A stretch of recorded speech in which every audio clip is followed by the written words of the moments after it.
ये संतो महायशवती भरणेवरेन ही एन ता देव दिज बोहिंग भवे भवे पाश्यंचत चत्तारि मंगलम अरिहंत मंगलम सिद्ध मंगलम साहू मंगलम केवली तो धम्मो मंगलम चत्तारि लोगोत्तम अरिहंत लोगोत्तम सिद्ध लोगोत्तम साहू लोगोत्तम केवली तो धम्मो लोगोत्तम चत्तारि शरणं प्रवज्जामि अरिहन्ते शरणं प्रवज्जामि सिद्धे शरणं प्रवज्जामि साहू शरणं प्रवज्जामि केवली तो धम्मो शरणं प्रवज्जामि।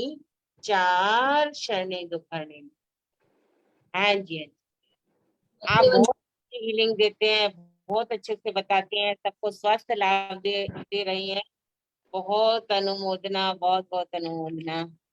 हाँ जी, धन्यवाद माता जी। हाँ जी, हाँ जी। हाँ, नमिता जी आ गए हैं क्या? नहीं, चलिए, माता जी ने बिल्कुल अच्छा से शुरुआत कर दी, मंगलाचरण उनके मुखारविंद से हुआ।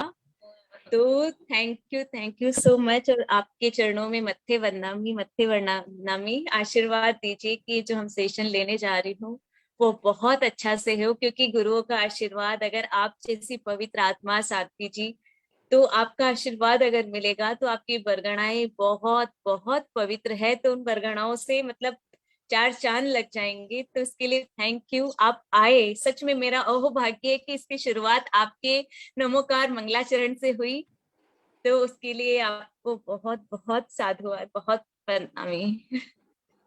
तो आज का सेशन हम शुरू करते हैं। माता जी आई और उन्होंने मंगलाचरण किया, तो सच में एक दिल से इतनी अच्छी फीलिंग आ रही है कि मैं बता नहीं पाऊंगी। और अर्चना दीदी का आशीर्वाद मिला, उसके लिए थैंक यू।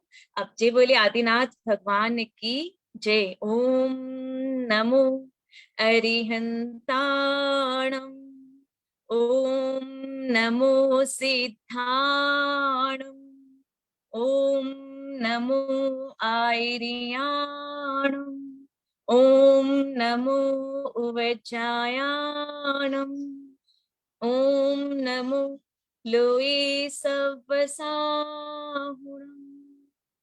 ऐसो पंच नमोकारो सव पाप प्रणाशिनो, मंगलाणं च सव्येसिं परमं हवे मंगलम। जय बोले पंच परमेष्टि भगवान की जय, जय बोले आदिनाथ भगवान की जय, जय बोले महावीर भगवान की जय, जय बोले समस्त आचार्य संघ की जय, समस्त मुनि संघ की जय, समस्त आर्यका माता जी संघ की जय जय जय। सभी को जय जिनेन्द्र। आज हम सेशन की शुरुआत कर रहे हैं, गुरु का आशीर्वाद मिला हुआ है। आचार्य सौभाग्य सागर गुरुदेव जी को भी निमंत्रण भेजेंगे, क्योंकि उनके आशीर्वाद से ही मैं आज ये सेशन ले पा रही हूँ।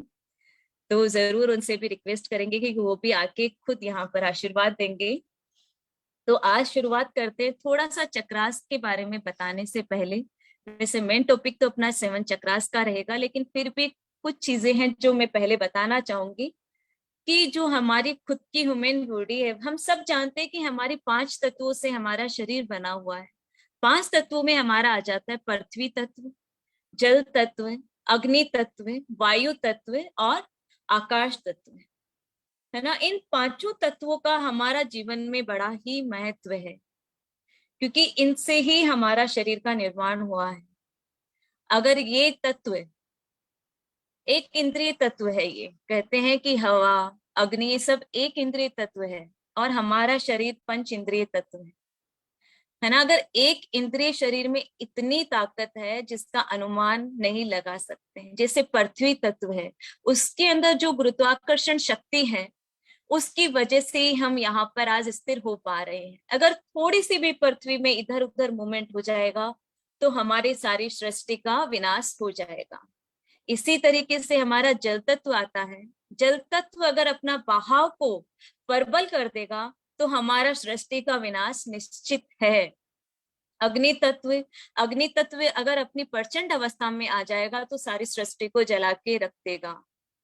और सबसे इंपॉर्टेंट वायु तत्व, जो हमारी सांसें जो चल रही है, जो हमारी प्राण ऊर्जा जो चल रही है, वो वायु तत्व से ही रिलेटेड है। अगर ये प्राण ऊर्जा हमारे अंदर नहीं है वायु का बहाव अगर हमारे शरीर के अंदर नहीं है तो हमारी देह एक मृतक देह के रूप में ही होगा, उसका कोई अस्तित्व नहीं रहेगा बिना प्राण ऊर्जा के, बिना वायु के।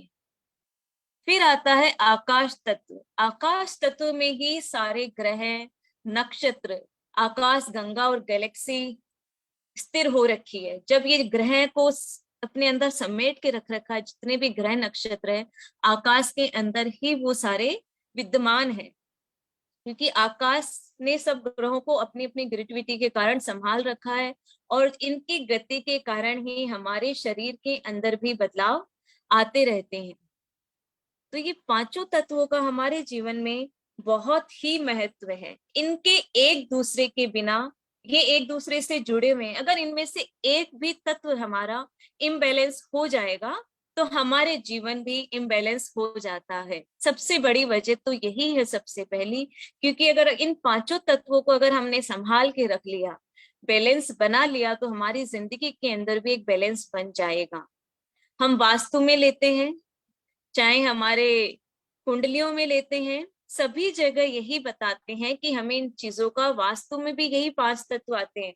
अगर आग्नेय स्थान की जगह पर, अगर जल स्थान पर हमारी रसोई बना लेंगे तो वो हमारे घर की एक मतलब ले जाएगी कि उसमें के अंदर अच्छी हमारे अंदर भावनाएं नहीं रहेगी, है ना। तो वो एक दोष हो जाएगा, क्योंकि अग्नि की जगह पर जल चला गया, ये दोष है एक तरीके का। तो इसी तरीके से हमें भी हमारे जीवन में इन चीजों का ध्यान रखना है कि हम क्या खा रहे हैं, हम क्या पहन रहे हैं, उसका भी हमारे जीवन में बहुत ही बड़ा इम्पोर्टेंट रोल होता है। तो इन्हीं से हमारा बना हुआ है। एक नाम हम रोज बोलते हैं, भगवान। सब कुछ भगवान के भरोसे है ना, हम यूज में लेते हैं ये शब्द, लेकिन उस भगवान के अंदर भी यही पांचों तत्व विद्यमान है। भय से बनती है भूमि, ग से बनता है गगन, वैसे बनती है वायु, ऐसे बनती है अग्नि, और न से बनता है नीर, है ना। तो इसका मतलब हो गया, और ये पांचों तत्व सिर्फ एक भगवान के जो शब्द है उसके अंदर भी ये पांचों तत्व विद्यमान है।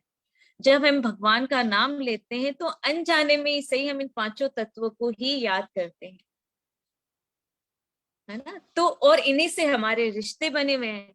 भय से हो जाता है भूमि, मतलब हमारी माता, गैस से गगन मतलब हमारी पिता, वैसे वायु हवा मतलब हमारी पत्नी, और अ से अग्नि मतलब बेटा, जैसे न से नीर मतलब बेटी, है ना, बेटी हो गई। तो ये पांचों रिश्ते भी उसी के अंदर आ जाते हैं। सांसारिक रिश्तों को भी हम लेंगे तो भगवान के अंदर आ जाते हैं, और अगर हम आध्यात्मिक रूप से देखेंगे तो भी उस भगवान के अंदर ये सारे चीजें आ जाती है। पांचों तत्व उसी शब्द के अंदर विद्यमान है।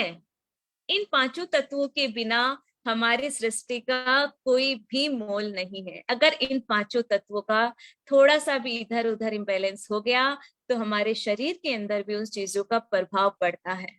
जिस तरीके से सर्दी, गर्मी, बारिश, बसंत, पतझड़ सारी ऋतुएं आती है, ये भी अपना रूप बदलती रहती है, उसी तरीके से हमारा शरीर भी बचपन, युवा अवस्था, यो वर्धावस्था, इन 3 अवस्थाओं से होकर हमारा शरीर भी गुजरता है ना। तो ये प्रकृति का नियम है, बदलाव ही एक प्रकृति का नियम है। हम पैदा होते हैं ना तो हमें नहीं पता रहता, हम छोटे से रहते हैं, उसके अंदर धीरे धीरे भावनाएं विकसित होती रहती है ना। तो एक शाश्वत नियम है कि प्रकृति बदलती रहेगी। आज जो विकास हो रहा है वो भी इसी प्रकृति के बदलाव के कारण हो रहा है। धीरे धीरे तो ग्रह नक्षत्र होते हैं वो अपनी गति को इधर उधर आसपास में बैठाते हैं, तो उससे हमारे दिमाग की जो है ना नसें भी उस पर डिपेंड करती है। मौसम भी कभी एक जगह स्थिर नहीं रहता है, प्रकृति भी अपने आप को क्लीन करती रहती है, ऑटोमेटिक क्लीन करती रहती है। तो इन एक इंद्रिय जो तत्व है हमारे जीवन में बहुत बड़ा महत्व रखते हैं। ये बताना इसलिए जरूरी था क्योंकि हमारा शरीर इन 5 तत्वों से ही बना हुआ है, और इन 5 तत्वों के बिना अगर इनमें एक भी तत्व का इधर उधर इम्बैलेंस हो गया तो निश्चित मानिए कि हमारे जीवन के अंदर भी उससे रिलेटेड परेशानियां आना शुरू हो जाती हैं। हम वास्तुकार को दिखाते हैं ना कि भाई क्या तकलीफ है हमारे घर के अंदर जिसकी वजह से हमें ये समस्याएं आ रही हैं, लेकिन हम हमारे शरीर का एनालिसिस करना भूल जाते हैं कि हमारी बीमारी किस वजह से आ रही है। हमारे शरीर के अंदर कौन सा तत्व इम्बैलेंस है जिसकी वजह से यह बीमारी हमारे शरीर के अंदर आ रही है ना। तो हम अपने आप को तो भूलते जा रहे, लेकिन दुनिया को देख रहे हैं। कहते हैं कि हमारी जो शरीर है उसी के अंदर पूरा ब्रह्मांड भी निहित है। अगर हमने स्वयं को पहचान लिया तो निश्चित मानिए कि हमने पूरे ब्रह्मांड को भी पहचान लिया। जितनी भी धातुएं ब्रह्मांड में विराजित है वो सारी की सारी एनर्जी, सारी की सारी धातुएं, सारे नक्षत्र हमारे अंदर भी विद्यमान है। हम उस ईश्वर की बहुत ही अनुपम एक कृति है। हम इतना अनमोल है हम अपने आप में कि इसका कोई मोल नहीं है। अब हमारी 5 इंद्रियां ही ले लीजिए। जैसे आंखों के लिए देखिए, आंखें क्या है? आंखें हमारे एक सूर्य तत्व को इंडिकेट करती है। आंखों से हमारी इन्हीं आंखों से हम सारी सृष्टि को देखते हैं। जिस तरीके से सूर्य निकलता है, अंधकार दूर हो जाता है, उसी तरीके से जो हमारी आंखें हैं वो भी उसी सूर्य तत्व का ही एक प्रतीक रूप है।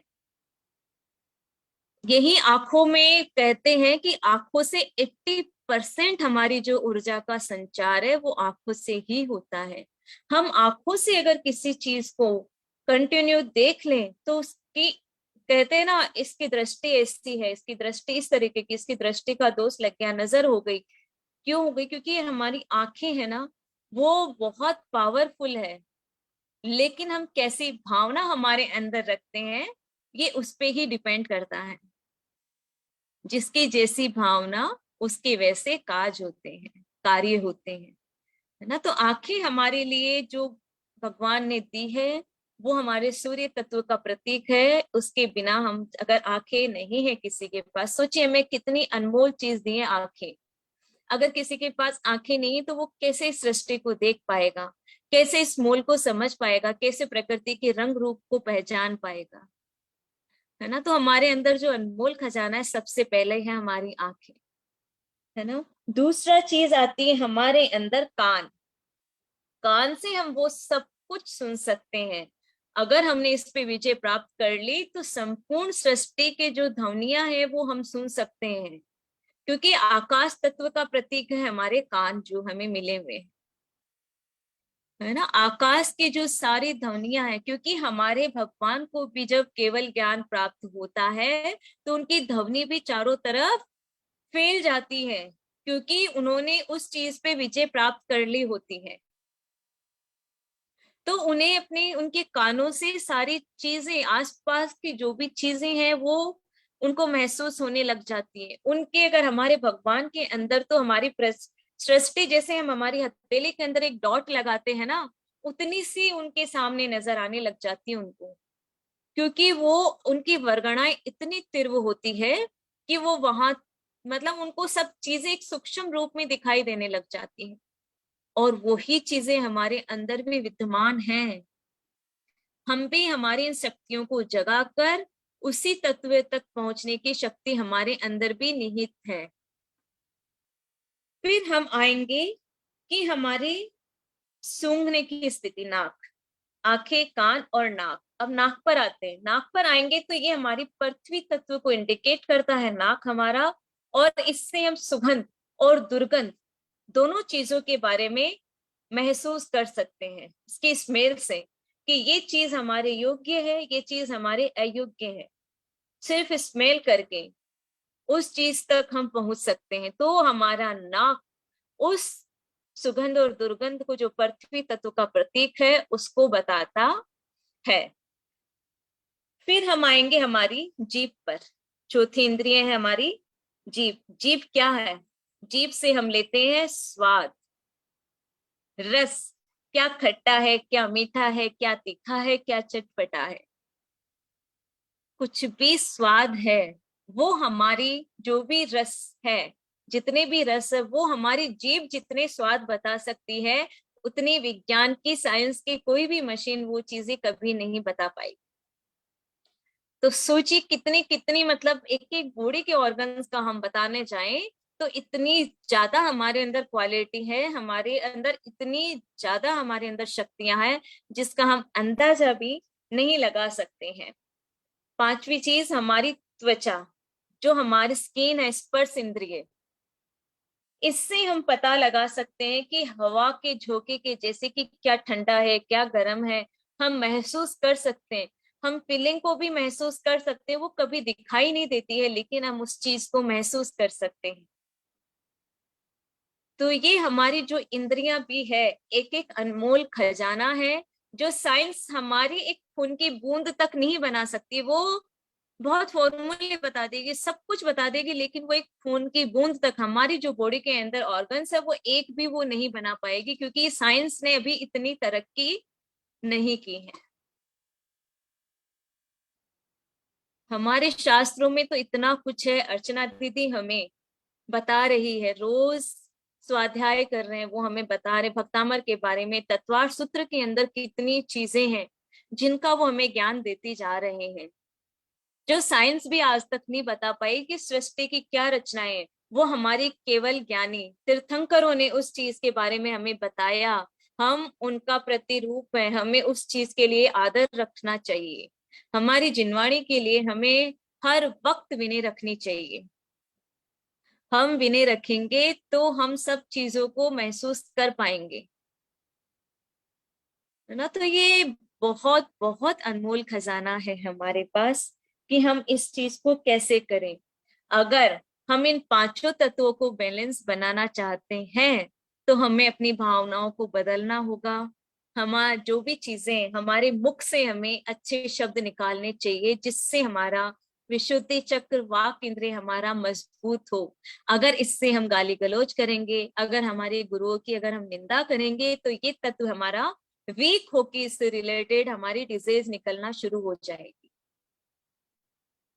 है ना। जो हाथ है उनसे हमें किसी को मारने के लिए नहीं उठाना चाहिए, दान कीजिए, साधु संतों की हमें सेवावर्ती करनी चाहिए, और जितना हो सके हमें धार्मिक क्रियाओं को करते रहना चाहिए।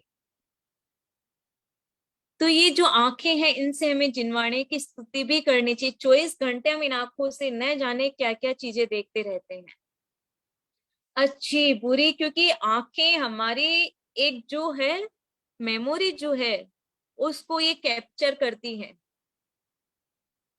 ना। तो ये हमारा जो डेस्टिनी है ये हम खुद बना रहे हैं। हम कहते हैं ना कि हमारा भाग्य विधाता कौन है, क्वेश्चन आता है हमारे अंदर। हमारा भाग्य विधाता हम खुद ही हैं। हमारी विचार शक्ति ही हमारा भाग्य का निर्माण करती है। जो हम सोचेंगे, जो आज हम भावना भाएंगे, उसके लिए प्रकृति कुछ नहीं जानती है। प्रकृति तो बोलती है कि मेरा बच्चा ये चाह रहा है तो उसके लिए तथास्तु। वो आपकी डेस्टिनी नहीं लिखती है, आप जो विचार करते हैं ना वो सिर्फ उस पे तथास्तु कहती है। अगर आप बुरे विचार करोगे तो भी उस पे तथास्तु है, अगर आपने अच्छे विचार लेके आए तो उस पे भी तथास्तु है। वो सिर्फ तथास्तु कह के आपकी आगे की, क्या आप अपने जीवन से बाहर निकालना चाह रहे हैं और क्या अपने जीवन में आप आगे की जर्नी के लिए ऐड करना चाह रहे हैं। ये डेस्टिनी हम खुद लिखते हैं, इसका कर्ता कोई नहीं है।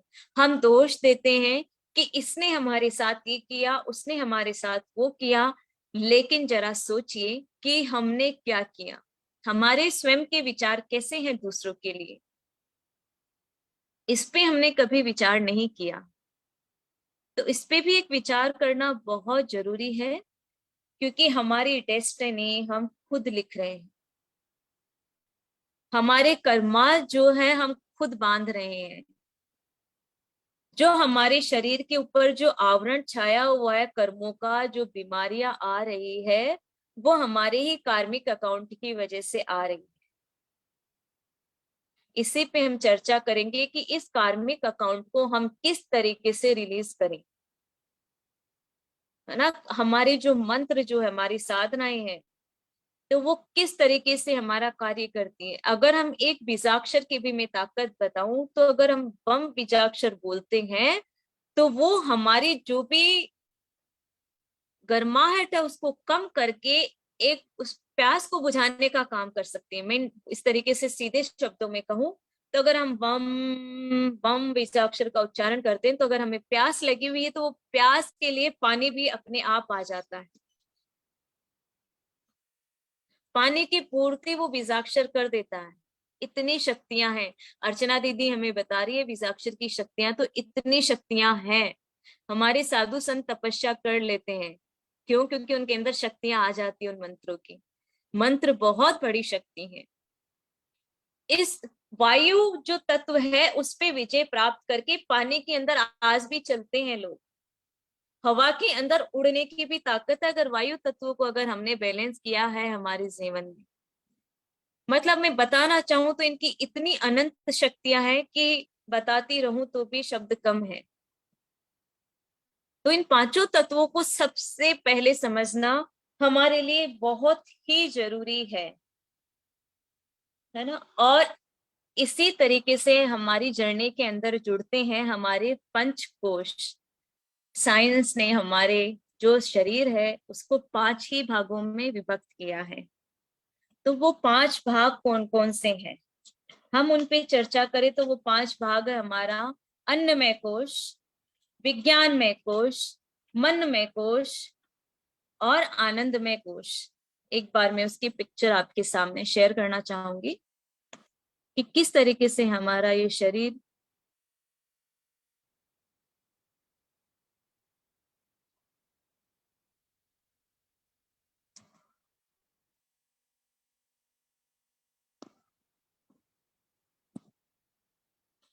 एक मिनट, पिक्चर शेयर क्यों नहीं हो रही है? एक मिनट।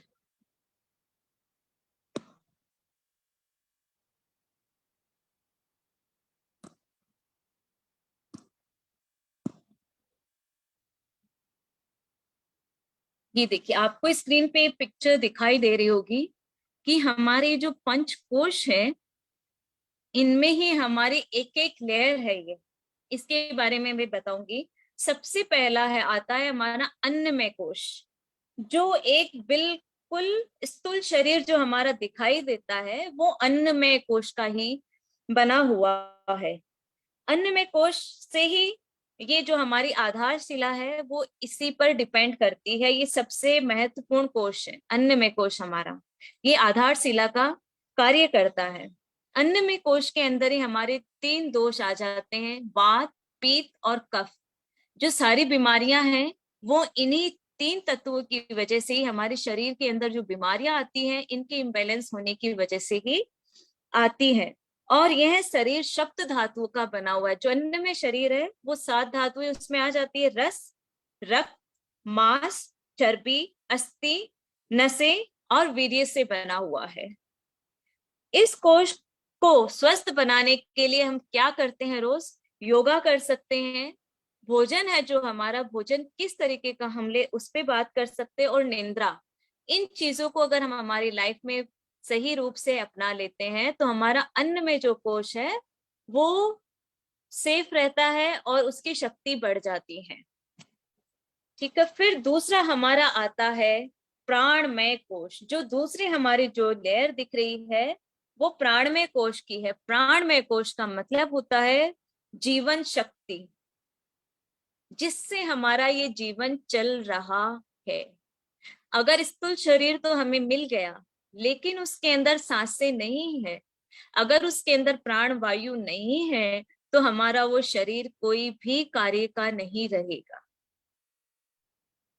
क्योंकि हम जो सांसें ले रहे हैं, कहते हैं अगर सांस निकल गई इसका मतलब क्या हो गया कि हमारी मर्त देह है। तो दूसरा शरीर हमारा जुड़ा हुआ है प्राणमय कोश से। और इसको स्वस्थ करने के लिए हमें क्या करना चाहिए? प्राणमय कोश को हमें करना चाहिए प्राणायाम। प्राणायाम जब हम करते हैं तो ये हमारा दूसरे नंबर का जो कोश है वो सुरक्षित हो जाता है।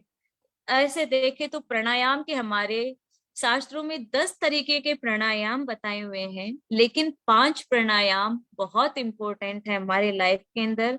उन 5 प्राणायामों के लिए अभी सिर्फ हम शब्दों में बोलेंगे कि उदान, प्राण, समान, अपान और वायान। ये जो 5 जो हमारे प्राण हैं, इन्हीं से हमारे 5 जो शरीर हैं उन पर एनर्जी जाती है। इन 5 प्राणायाम को अगर हम करते हैं तो हम हमारी एनर्जी फ्लो को बढ़ा के और स्वस्थ हो सकते हैं। तो क्योंकि प्राण ही वो शक्ति है जिसपे अंदर हम डिपेंड करते हैं, तो प्राणमय कोश को सही रखने के लिए एक स्वर विज्ञान भी है। कहते हैं कि अगर किसी का राइट नोजल्स चल रहा है, किसी की बुखार हो जाती है ना, तो उसका मतलब है उसके अंदर अग्नि तत्व की ज्यादा उसके अंदर क्वांटिटी अभी है।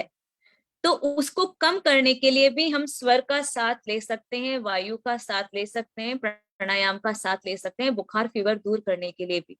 तो हमें क्या करना होता है? कुछ नहीं करना होता है, सिंपल से क्रिया करनी होती है। हमारा जो राइज नोस्टल है, इसको अगर हम बंद कर देते हैं और सिर्फ लेफ्ट नोस्टल से हमारी सांसों का हम संचार करते हैं, तो हमारे शरीर का तापमान बहुत जल्दी कम होने लग जाएगा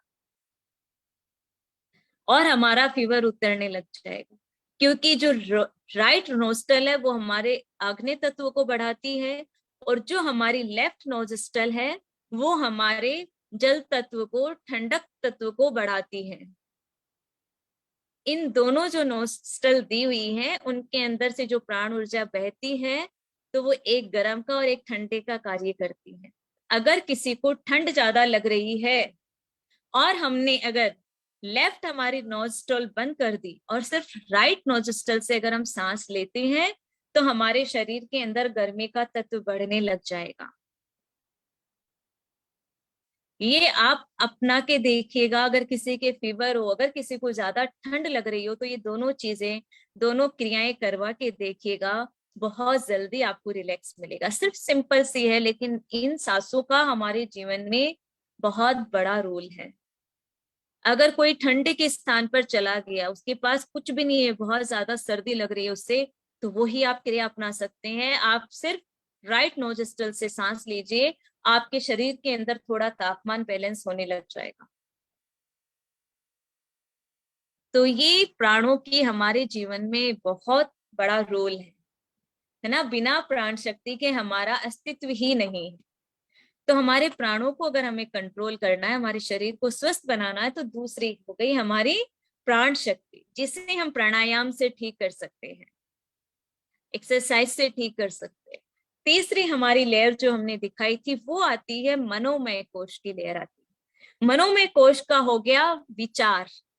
सिर्फ मनुष्य, प्राण सभी के अंदर है, जीव जंतुओं के अंदर भी प्राण है, लेकिन मनुष्य के अंदर ही मनोमय कोश विद्यमान है, इसीलिए उसे मनुष्य कहा गया है। मनुष्य का रूप ही यही है। मनोमय कोश अगर हमारे अंदर नहीं है, तो हम मनुष्य कहलाने के लायक भी नहीं होंगे, फिर हम प्राणी हो जाएंगे। जितने भी सृष्टि के अंदर प्राणी हैं, उनके अंदर इंद्रियां तो 5 है, लेकिन जो मन रूपी इंद्री है वो सिर्फ मनुष्य के पास ही है। बाकी सारी जो योनियां हैं, उनका अंदर एक क्राइटेरिया फिक्स है, लेकिन मनुष्य योनि कर्म योनि है।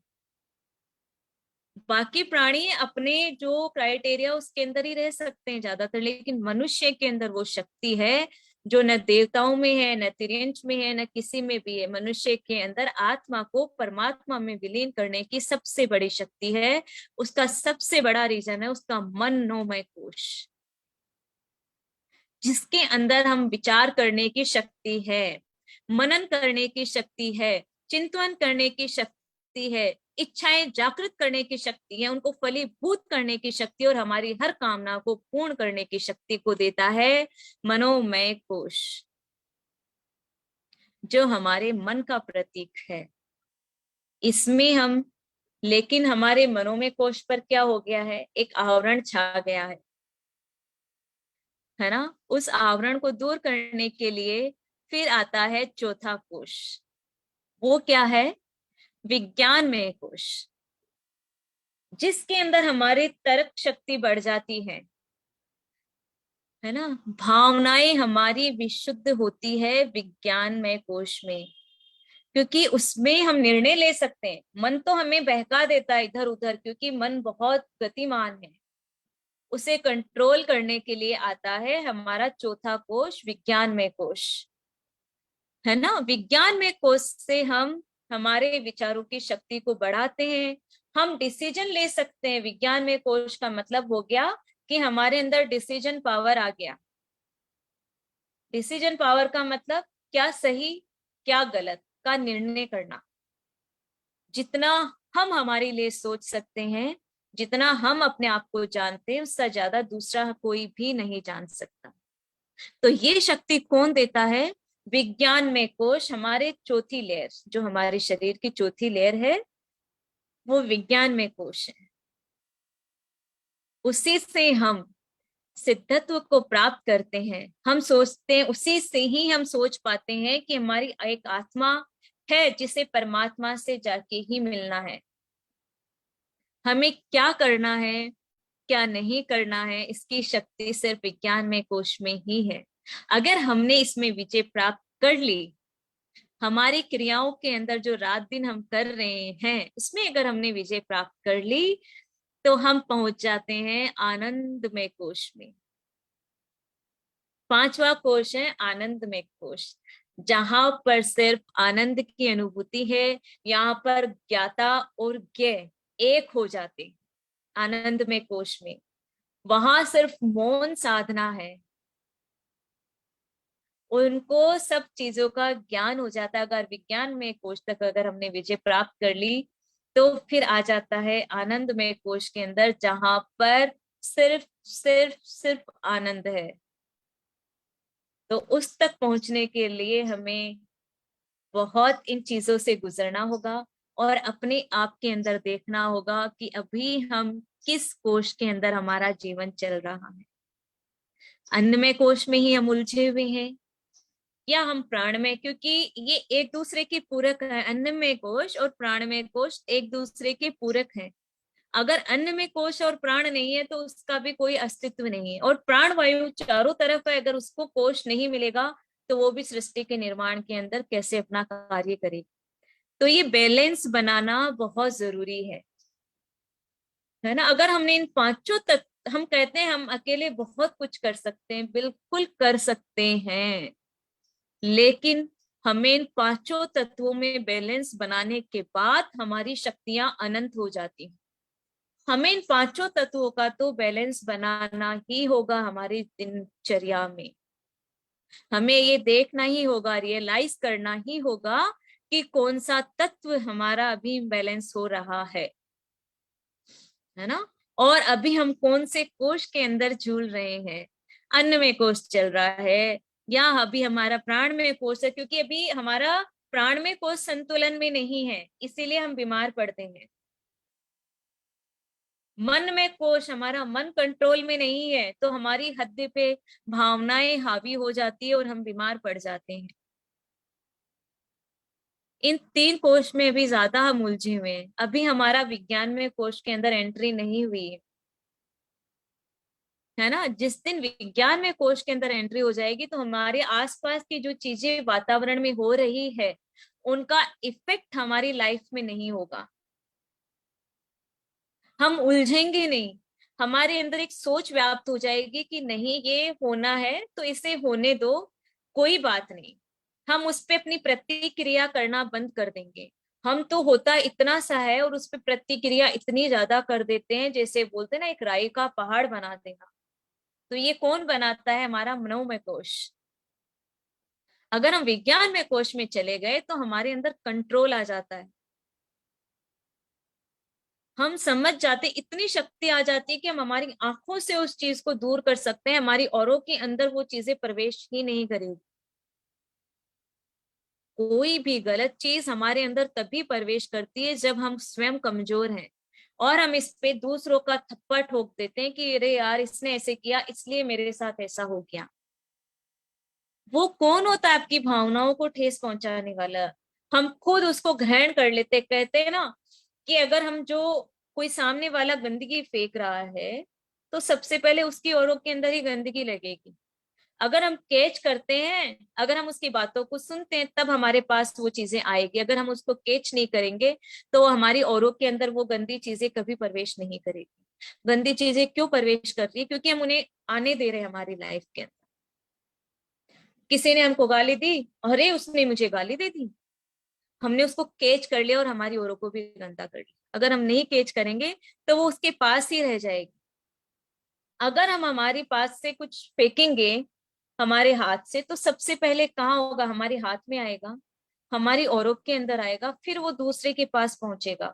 चाहे हमारे अच्छे विचार है तो भी सबसे पहले हमारे ऊपर हावी होंगे।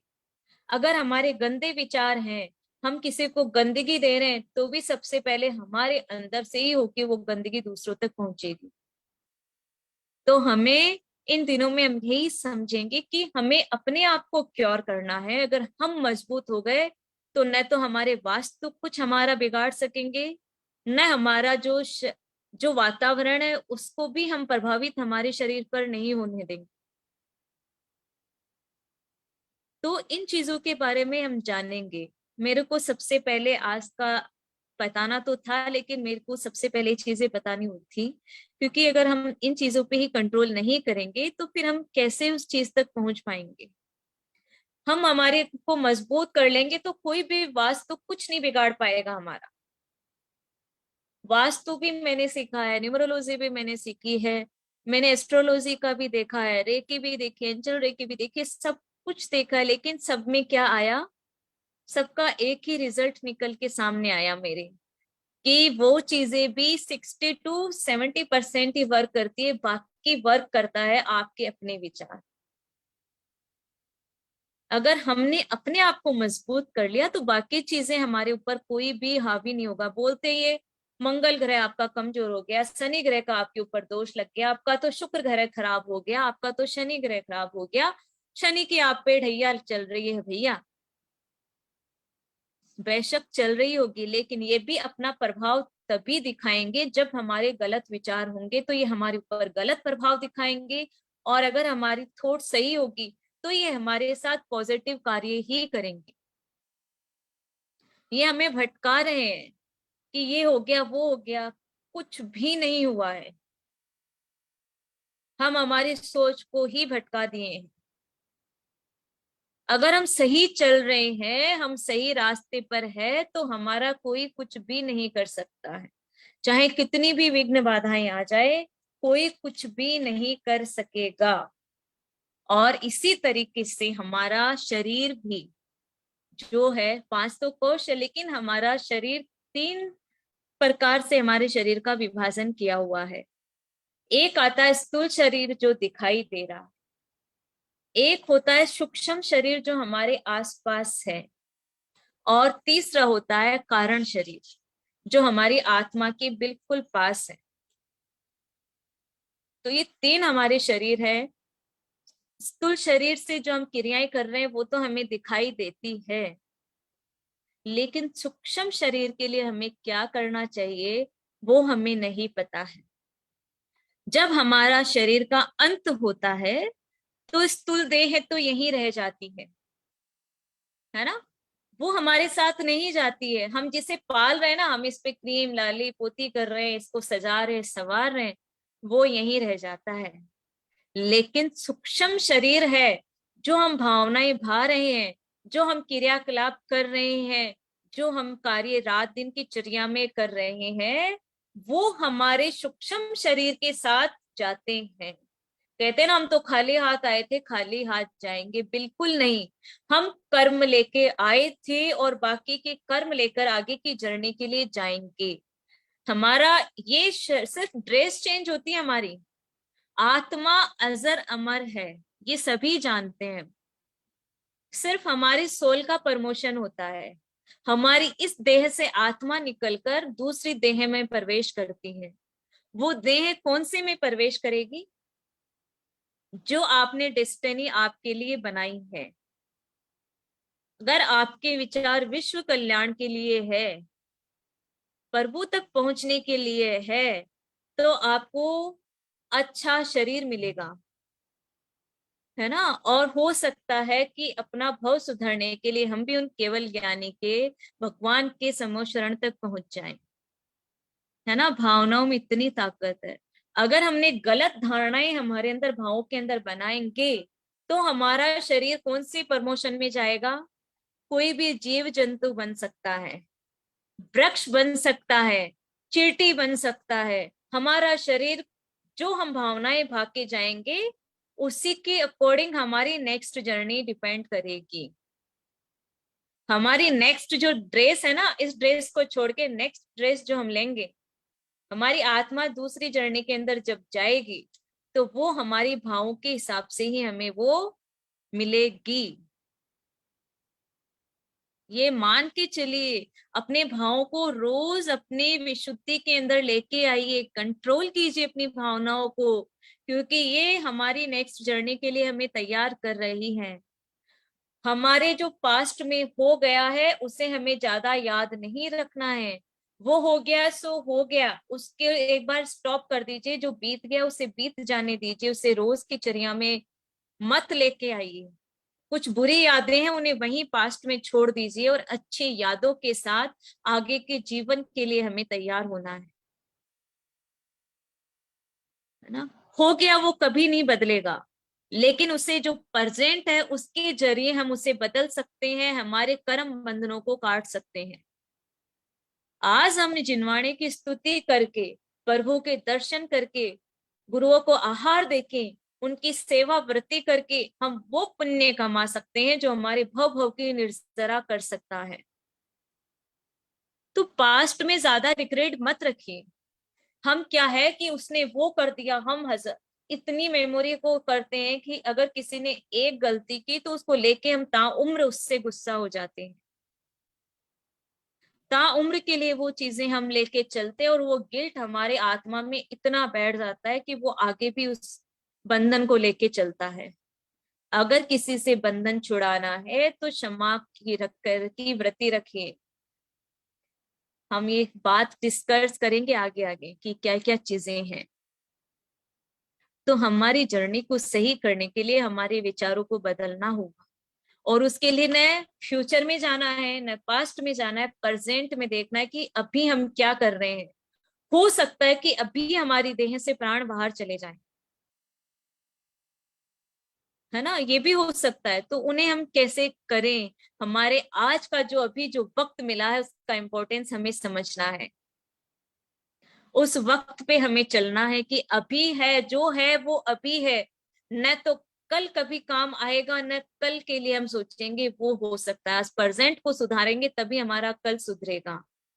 तो हमने क्या कि जो 3 शरीर है, तो सूक्ष्म शरीर जो है हमारा वो ही हमारे साथ जाएगा। बाकी कोई भी चीज, हमारी जो भावनाएं हैं वो हमारे साथ जाएगी। हम भटकते जा रहे हैं कि क्या है क्या नहीं है, हम नहीं समझ पा रहे। सिर्फ जो अब हम 7 चक्रों के बारे में जो बताएंगे उन पे आप ध्यान से देखिएगा, क्योंकि ये बहुत बड़ा ऊर्जा का केंद्र है। हमारे जो 7 चक्र हमारे पास है ना। और जो हमारी जो मैंने श्वसन क्रिया बताई वो हमारे मूलाधार चक्र से शुरू होती है। इसके बारे में मैं बताऊंगी, तो पहले थोड़ी सी डिटेल बताती हूँ कि जो हमारी 3 जो नाड़ियां हैं, ईड़ा, पिंगला और सुषुम्न, हमारी ये जो 3 नाड़ियां हैं वो हमारे जो शरीर के अंदर जो रोटेशन होता है, ब्लड सर्कुलेशन होता है, जो हमारे सांसों के द्वारा हमारी जो गति होती है शरीर की, उनको ये तीनों नाड़ियां कंट्रोल करती हैं। जो हमारे मूलाधार चक्र से शुरू होकर आज्ञा चक्र पर इनका मिलन होता है। कहते हैं कि जब ये मिलन होता है तो वहां पर भूत, भविष्य और वर्तमान तीनों काल साक्षात नजर आ जाते हैं इस मिलन से। तो ये मिलन कैसे होगा? हमें एक एक चक्र पे, एक एक कोश से हमें गुजरना होगा, तब हमें पता चलेगा कि हमारी वास्तविकता क्या है। अभी मैंने स्वर विज्ञान के बारे में आप सबको बताया ही था ना, कि जैसे हमारा लेफ्ट जो है ये ईड़ा ईड़ा नाली नाड़ी को इंडिकेट करता है लेफ्ट नोज, राइट नोज पीड़ा नाड़ी को इंडिकेट करता है, और जो सुषुम्ना नाड़ी है वो हमें जो बोलते कि कुछ समय के लिए ही सुषुम्ना नाड़ी चलती है। ये घड़ियां हैं, इसकी भी हम लेके आएंगे इस टॉपिक को भी आगे, कि घड़ियां हैं। जो पहले के जमाने में क्या होता था कि कुछ भी नहीं था पहले, तो न ये बुक्स थी, न नॉलेज था, न दिन रात का पता था, न वक्त था। तो पहले के लोग क्या करते थे, ये जो स्वर विज्ञान है ना, इन्हीं से अपना सारे कार्य कर लेते थे और इन्हीं पे विजय प्राप्त करके, ये बहुत बड़ा ज्ञान है स्वर विज्ञान। इसको हम अगर समझ गए तो हम हमारी जो डेस्टिनी है उसको बदलने की ताकत रखता है ये स्वर विज्ञान। स्वर विज्ञान जो हमारे कार्य नहीं करने के होते हैं वो पहले से ही हमारे स्वर विज्ञान से पता चल जाता है।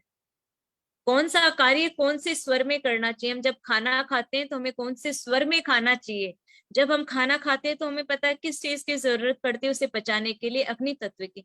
अग्नि तत्व के लिए भी मैंने बताया था कौन सा नोज है, राइट नोजिस्टल हमारे अग्नि तत्व को बढ़ाती है। तो जब हम खाना खाने बैठे तो हमारा राइट नोज चलना चाहिए। हम इस तरीके से पता लगा सकते हैं सांस के द्वारा। जब हम सांस छोड़ते हैं तो उससे हमें पता चलता है कि क्योंकि अगर जो भी नोजिस्टल सही से चलती है तो उसकी सांस की गति ज्यादा रहती है ना। हम पता चल जाएगा जब हम सांस लेंगे, सांस लेंगे और छोड़ेंगे तो हमें पता चल जाता है कि अभी कौन सी नोजिस्टल हमारी कार्यरत है। तो उसके हिसाब से अगर हम कार्य करते हैं तो हम कितनी चीजें हैं उनको बदल सकते हैं। जब कोई शारीरिक कार्य करना होगा तो भी हमें सूर्य नाड़ी चलती रहनी चाहिए। और अगर हमें ध्यान में बैठना है तो अगर हम सुषुम्ना नाड़ी जिस वक्त चल रही है उस वक्त हम ध्यान में बैठ गए तो हम उस ध्यान में प्रभु तक पहुंच सकते हैं। इतनी शक्ति है सुषुम्ना नाड़ी की। इनको कैसे हम करें इसके बारे में भी जानेंगे। तो सुषुम्ना नाड़ी जब चलती है तो कहते हैं कि सांसारिक कार्य हमें उस वक्त नहीं करने चाहिए, वो सारे कार्य फेल हो जाएंगे। सुषुम्ना नाड़ी चलते वक्त अगर हमने कोई भी सांसारिक कार्य शुरू कर दिया तो वो निश्चित रूप से ये स्टाम्प लगा सकते हैं हम कि वो कार्य कभी सफल नहीं होगा। अगर हमने सुषुम्ना नाड़ी चलते वक्त प्रभु का ध्यान लगा लिया तो हम उस ध्यान में बुलंदियों तक पहुंच सकते हैं। क्योंकि वो सुषुम्ना नाड़ी जब चलती है तो वो सिर्फ ध्यान के लिए होती है। कहते हैं ना, बाई करवट सोए रोगी, है ना वो। तो ये चीजें हैं। हमें सोते हैं हम रात को तो हमें कैसे सोना चाहिए, जो हमारा राइट हैंड है ना वो फैन की तरफ रहना चाहिए हम सोते हैं तो उससे क्या होता है कि हमारा आग्नेय तत्व चलता रहता है। और हम जब रात को सोते हैं तो हमारा जो शरीर की जो क्रिया है वो भी सही होती है। हमारे जो बॉडी को जो रिक्वायरमेंट है, क्योंकि जो भी हम खाना खाते और खाते तो उन्हें पचाने के लिए हमारा आग्नेय तत्व बहुत जरूरी होता है। तो उसके लिए जब हम रात को सोए तो उस वक्त भी अगर हम इन क्रियाओं का ध्यान रखते हैं तो हमारे जीवन में बहुत बड़ा परिवर्तन हम ला सकते हैं। जहां साइंस हाथ छोड़ देती है वहां ये चीजें वर्क करती हैं। क्योंकि साइंस ये चीजें कभी नहीं बता पाएगी। अगर किसी की नस थोड़ी सी होती है, हट जाती है, तो वो साइंस तो 1000 इलाज कर देगी ना तो भी वो नस जगह पर नहीं बैठेगी। लेकिन जो नाड़ी विशेषज्ञ हैं वो उसे 2 मिनट में ठीक कर देता है ना। तो ये अपने आप में अद्भुत चीजें हैं जो आज के आवरण में हमें इतना, विज्ञान से हमें इतना वो एडिक्टेड कर दिया कि हम हमारी जो सच्ची जो चीजें हैं, हमारी जो शास्त्र है, हमारे जो ये विज्ञान है, इनके बारे में हम समझ ही नहीं पा रहे।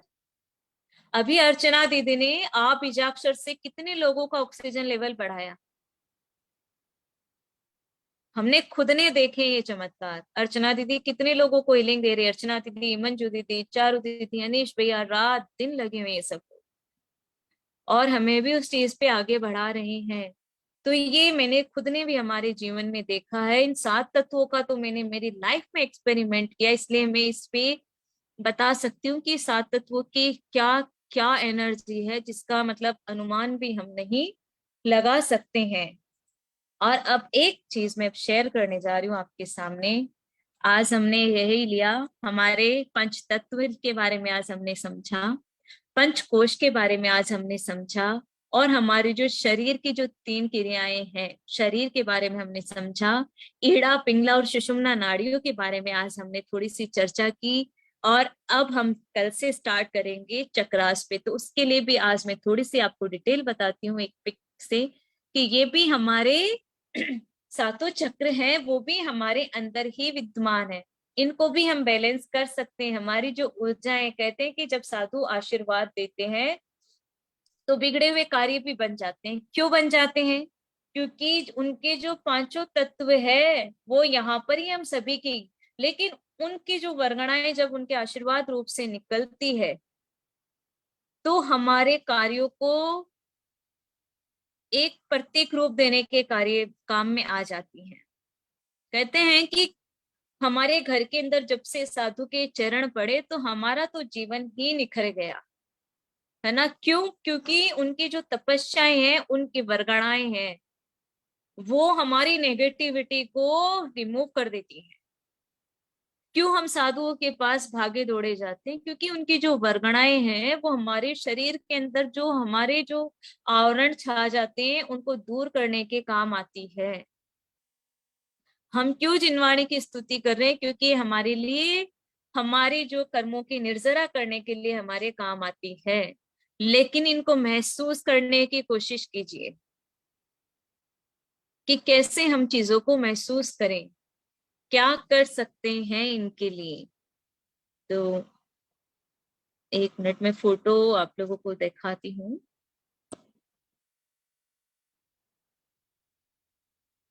आप सभी को फोटो दिख रही होगी ना स्क्रीन पे। तो ये हमारे जो हाथ है उनमें सातों चक्र और हमारे जो पांचों तत्व है वो अनंत शक्तियों का भंडार ही है हमारे। अगर इन पे हम प्रेशर डालते हैं तो क्या होता है, ये हमारे जो भी तत्व इम्बैलेंस हो जाते हैं उन्हें ये बैलेंस कर देते हैं। क्योंकि इनके जो नसें हैं ना वो हमारी उन्हीं तत्वों से भी जुड़ी हुई है। ये पूरा शरीर एक दूसरे से जुड़ा हुआ है। अगर एक भी तत्व हमारा इम्बैलेंस हो जाता है तो हम बीमार हो जाते हैं। तो जैसे ये अंगुष्ठ, सबसे पहले यहाँ पर मूलाधार, हमारी जो ये है यहाँ पर मणिपुर रेखाएं जहां पर होती है, यहाँ पर हमारी जो रेस्ट है वहां पर, यहाँ पर रूट चक्र विद्यमान होता है, जैसा कि फोटो में दिख रहा है रेड कलर का। ठीक है। फिर अंगुष्ठ के अंदर हमारा जो है मणिपुर चक्र है, सॉरी, अंगुष्ठ के अंदर हमारा आ जाता है स्वादिष्ठान चक्र, यहाँ पर हमारा आ जाता है थ्रोट चक्र, मध्यमा में आ जाता है हमारा सोलर चक्र, और हमारी जो अनामिका उसमें आ जाता है हमारा थर्ड आई चक्र मतलब आज्ञा चक्र, और जो ये चिटली अंगुली है वहां पर आ जाता है हमारा हृदय चक्र। तो ये जो सारे चक्र हैं वो हमारी बॉडी को बैलेंस करते हैं। तो इन चक्रों के बारे में हम आगे चर्चा करेंगे, क्योंकि आज तो टाइम हो गया है। आज अगर हम इस सेशन को, चक्र को स्टार्ट करेंगे तो ये पूरा नहीं हो पाएगा, है ना। तो हम चक्रों के बारे में इसी तरीके से जान सकते हैं कि ये चक्र क्या क्या क्रियाएं हमारे अंदर करते हैं, और यहीं से हमारी राशियां जुड़ी हुई है, यहाँ से ही हमारे ग्रह जुड़े हुए हैं। सारे जो ग्रह है वो यहीं से ही हैं। तो हम मूलाधार चक्र को जब हम शुरू करेंगे तो मूलाधार चक्र से हम हमारी जर्नी स्टार्ट करेंगे। दिखाती हूँ मैं, उसके लिए स्क्रीन शेयर करती हूँ।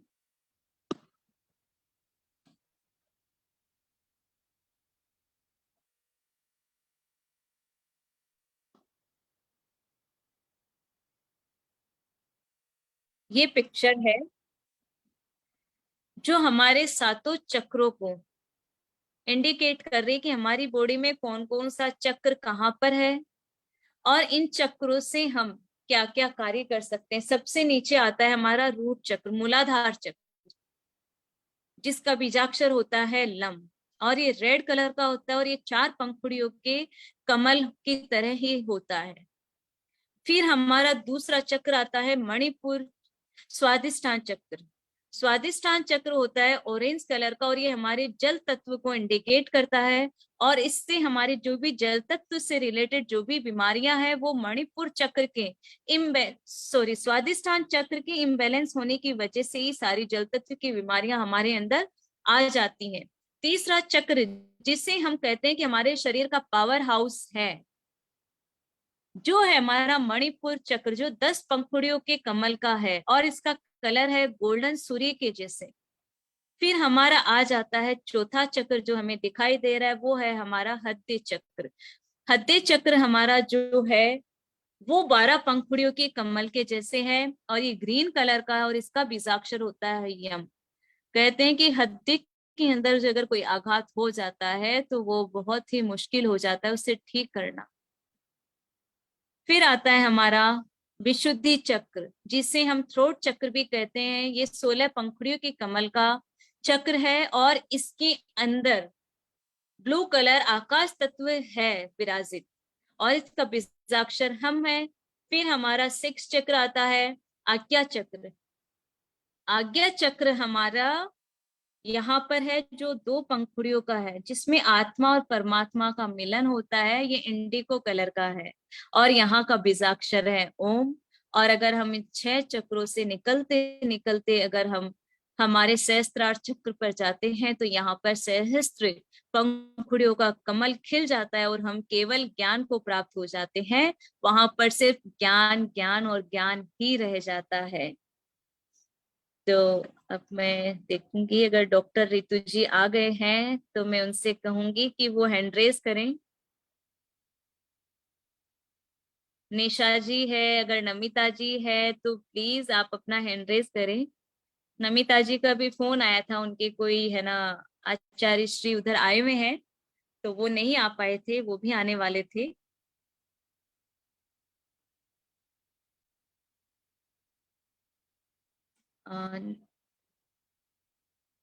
तो आप सभी को आज मैंने थोड़ा सा डिटेल में बताना जरूरी समझा क्योंकि जो हमारा शरीर है वो इन 5 तत्वों का ही बना हुआ है। पंचकोश इसके अंदर विराजित है और हमारा शरीर की क्या जर्नी है उसके बारे में भी हमने जाना कि हम किस तरीके से इसको कर सकते हैं, है ना। तो आज अब कल से हम एक एक चक्र के बारे में पूरी डिटेल लेंगे कि कौन से चक्र के लिए हमें क्या भावना भानी है, कौन से चक्र का क्या मुद्राएं हैं, क्या बीजाक्षर है, क्या स्टोन है। तो सारी चीजें कल हम इस पे डिस्कस करना शुरू करेंगे। आप ज्यादा से ज्यादा लोगों को जोड़िएगा और कल हम इस पे जरूर बात करेंगे कि कल से हम इसे ले लेंगे। तो आप सभी को अगर कुछ भी मेरे द्वारा कहने में त्रुटि हो गई हो तो मैं सभी से हृदय से क्षमा याचना चाहूंगी। अगर किसी को भी मेरी वजह से ठेस पहुंची हो तो सभी से क्षमा, उत्तम क्षमा सभी से। और मैं जयश्री ज्योत्सना, बहुत सुंदर सेशन आपने लिया।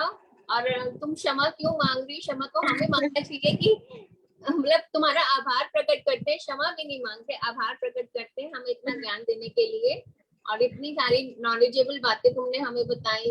एक ही दिन में तुमने कितना कुछ कवर किया, हमें 5 तत्वों के बारे में बताया, 7 चक्रास का इंट्रोडक्शन दिया, इंगला पिंगला नाड़ी के बारे में बताया और स्वर विज्ञान के बारे में बताया।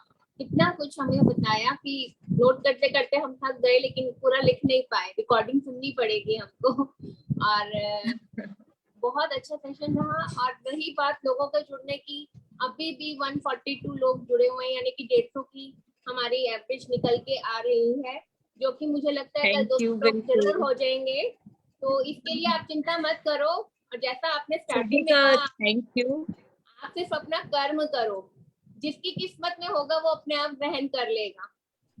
आप बहुत अच्छे से दे रहे हो, ये हमारे ऊपर है कि हम इसको कितने अच्छे से ग्रहण करते हैं।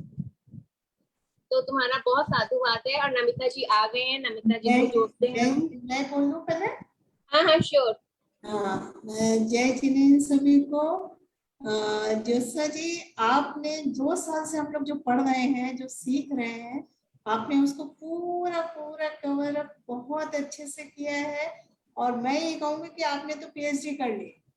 नहीं नहीं पूरी ऐसा व्यक्ति, नहीं। मतलब जितने भी सौर विज्ञान और वास्तु, इन सब को आपने जिस तरीके से एक साथ लेके एक मंच पे आए हो, ऑसम है, ऑसम, बहुत सुंदर है। आपने सारी चीजों के बारे में बताया। हम लोग सब जानते हैं, 2 साल से पढ़ रहे हैं सारी चीजें, बट आपने जिस तरीके से आज उसको प्रेजेंटेशन किया है जिसका, वो बहुत ही सुपर। अरे कंप्लीट पैकेज लेके आएंगे ये। बिल्कुल, ये 2 साल से एक जो complete सीख रहे package हैं है। ना, जो दीदी हमें बताती है, जो अदर से भी हमने सीखा, जैसे आपने सौर विज्ञान न्यूमरोलॉजी करी है, बहुत सारे लोगों ने करा हुआ है, लेकिन उस चीज को एक साथ चक्रास के मतलब किस तरीके से चक्रास, आपने जो कहा ना, ये सारी चीजें अगर आप अंदर से स्ट्रांग रहेंगे तो आप पे कोई प्रभाव नहीं करते। मैं भी इस बात को मानती हूँ कि अगर हम अंदर से स्ट्रांग है तो क्या वास्तु है, क्या न्यूमरोलॉजी है, ये सब इफेक्ट नहीं करते हैं आपके ऊपर।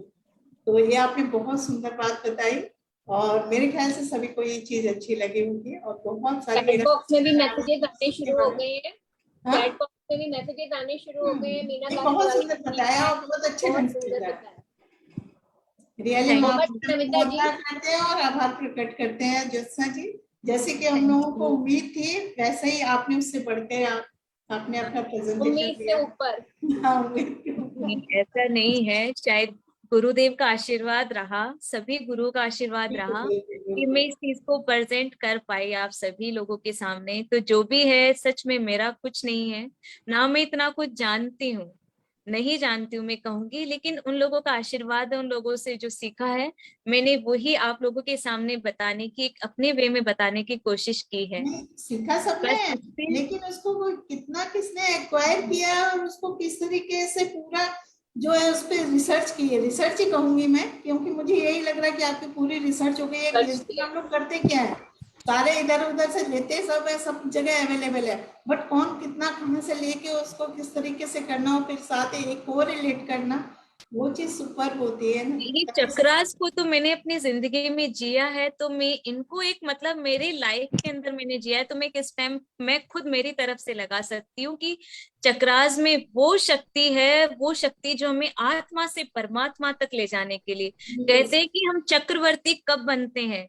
अगर आप हमने कहना चक्रों नहीं, पर मुझे विजय दोनों एक प्राप्त साथ कर, मिलेंगे, केवल जब ज्ञान की हमने प्राप्ति हो हाँ, जाएगी। जब हमने चक्रों पर विजय प्राप्त कर ली तो हम भी चक्रवर्ती बन सकते हैं, है ना। तो चक्रवर्ती बनने के लिए इन सातों चक्रों पर हमें विजय प्राप्त करनी है।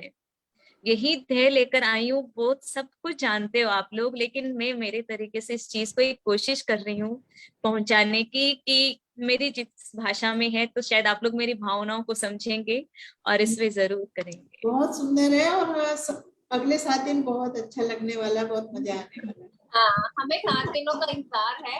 और आगे सारे पूरे काम 7 हमने दिनों का पूरे कर इंतजार दिए। रहेगा, मुझे जी, लगता है। आप सभी को एक सरप्राइज भी मिलेगा। हमारी डॉक्टर रितु जी है, हमारी नमिता जी है, वो भी आप मतलब इतनी नॉलेजेबल है कि वो भी इसी कड़ी के साथ, उनसे भी हमें लाभ मिलेगा। वो भी इन चीजों को प्रेजेंट करेंगे। रितु जी इतना कुछ जानती है, वो नेचुरोपैथी के बारे में, वो चक्रास के बारे में, ऑर्गन्स के बारे में। वो अभी लेके आएंगे कर्मास की सीरीज, वो बताएंगे हमारे कर्मास के बारे में कि क्या है वो कर्मास, है ना। तो उसके नमिता बारे जी, में जानेंगे। और नमिता जी नमिता बिल्कुल जी, मेडिटेशन क्या कराएंगे कि बोलेंगे दर्शन जी? नमिता वेलकम जी के नमिता जी। मेडिटेशन में इतनी एनर्जी है कि वो आप लोगों को बहुत मेडिटेट करेंगे, हीलिंग देंगे आप लोगों को। नमिता जी कुछ बोलेंगे अब। हाँ, नमिता जी, आपका स्वागत है। हम सुबह से आपका इंतजार कर रहे थैंक हैं। You, thank you. वेलकम। हम तो सभी एक ही परिवार के सदस्य हैं। Thank you, thank you, thank you very much Jyotsna ji, and सभी मेरी पुण्यशाली आत्माओं को बहुत बहुत नमन करती हूँ और वंदन करती हूँ अपने गुरुओं को। आज का दिन सही में जो ज्योत्सना जी ने बताया, बोलते हैं ना जहाँ चाहे वहां रहा है, तो रियली मन में वो एक थॉट प्रोसेस अपन लोगों का चलता रहता है कि हमें बहुत कुछ अच्छा मिले हमारे सामने। तो नई सुबह की नई शुरुआत, जीवन तो हर नया दिन अपने लिए नया जगना है। तो ये कंक्लूजन मैंने ये निकाला, 2 लाइन में मैं बोलना चाहूंगी। खुद को बदलो दुनिया बदले, फरियादों की लाइन कट जाती, खुश खुश रहता माहौल सारा, संघर्ष की जड़ें ये मिट जाती। खुद को बदलो दुनिया बदले, फरियादों की लाइन कट जाती, खुश खुश रहता माहौल सारा, संघर्ष की जड़ ये मिट जाती। कर्म उदय से सुख दुख आते, दोष किसी को मत देना, कोई उपकारी कोई अपकारी, प्रभु आदर्श को रख लेना, प्रभु आदर्श को रख लेना। हर निमित्त में चिंतन कर लो, दुविधा सारी मिट जाती।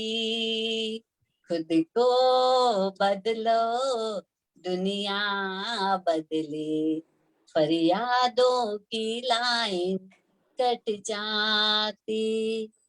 हर राह में मोड़ है होते, संभल संभल कर चलना है, समय हरदम सरीखा नहीं होता, सोच के स्वभाव बदलना है। निश्चय करके खुद को बदलो, मन चाही शांति मिल जाती। खुद को बदलो दुनिया बदले, फरियादों की लाइन कट जाती। जय जिनेंद्र, जय जिनेंद्र। बहुत बहुत सुंदर, मन करते सुनते रहो। सब लोग इतने गुणी हैं, इतने नहीं जी नहीं, गुणवान है। एक्चुअली में जो छोटे छोटे पॉइंट्स है जोशना जी ने जो बताए हैं, उसका कंक्लूजन ही ये है कि हम जब क्रोध करेंगे, क्रोध को रोकेंगे, क्रोध जो आता है उसको हम रोकते हैं और क्षमा का भाव आता है। जब क्षमा का भाव आता है तो हमारे सातों चक्रास क्लियर हो जाते हैं। इसके लिए हमें हर समय, हर पल, हर वक्त हमारे मन में क्षमा का भाव रखना है और हंसते मुस्कुराते हुए अपनी जिंदगी बिताना है। जो भी हमारे ये जो पल है आए हैं, जैसा आज है वो कल नहीं